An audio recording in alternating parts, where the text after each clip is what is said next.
In our video on gradient boosting, we talked about how gradient boosting is like a team of experts, where each person learns from the last person's mistakes.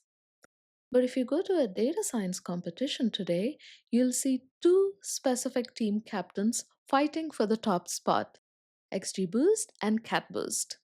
They both use the same expert's strategy. So why does it matter which one you pick? Well, today we are going to help you choose the right captain in 3 steps.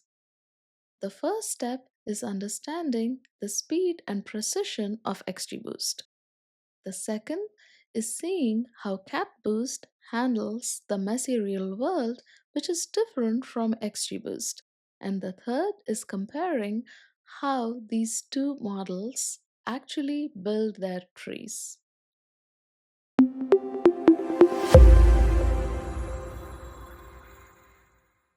Welcome to SchoviaLabs, where we make AI concepts feel like everyday ideas.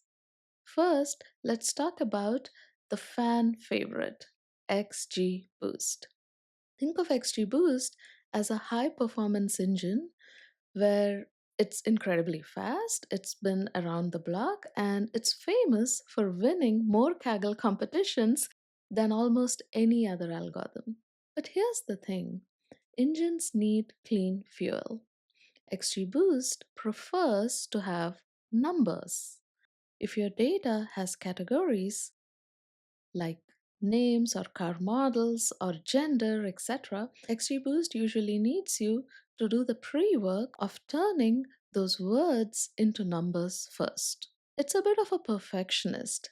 If you don't tune its safety knobs, which are the hyperparameters, it might sometimes focus too hard on the training data and lose sight of the big picture. And now here's CatBoost in contrast. If XGBoost is the race car, CatBoost is the intelligent all-terrain SUV.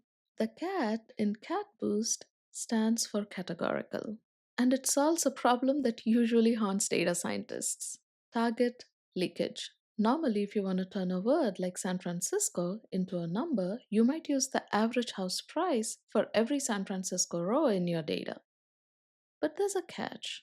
If the model sees that average, it's essentially seeing a summary of the very answers that it's trying to predict. It starts memorizing the cheat sheet instead of learning the actual patterns. CatBoost fixes this by throwing away the bag of marbles approach, and instead it introduces an artificial history.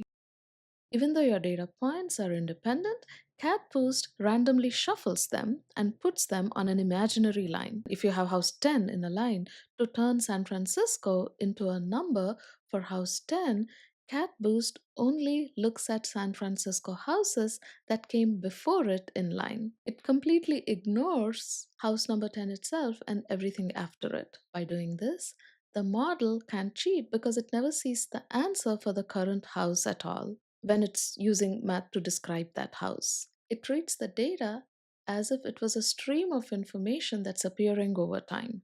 This is the ordered part of boosting. It maintains the strict independence which is required for a reliable model while allowing the algorithm to handle the categories natively.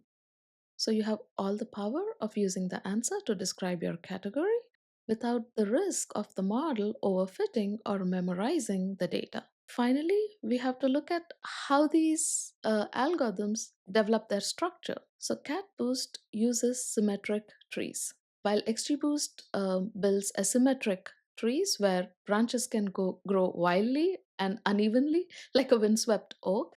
CatBoost is obsessed with balance. Every branch at the same level of the tree must follow the exact same flow. So think of it like using a stencil instead of a freehand drawing, because the shape of the tree is always predictable and it's always balanced. It has two advantages. So the first one is that it's much harder for the model to overfit or get distracted by a few weird noisy data points.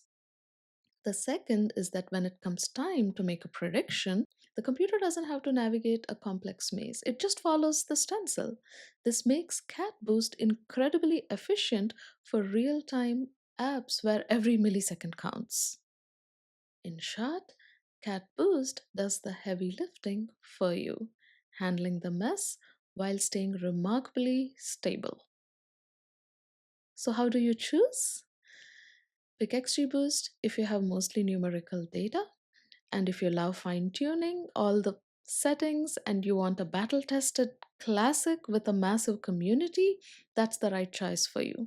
Pick CatBoost if your data is full of categories and you want great results just out of the box without spending a lot of time on tuning it. Or if you need your model that makes lightning fast predictions. Both are elite teams of experts. One of it just brings its own toolkit to handle the categorical mess.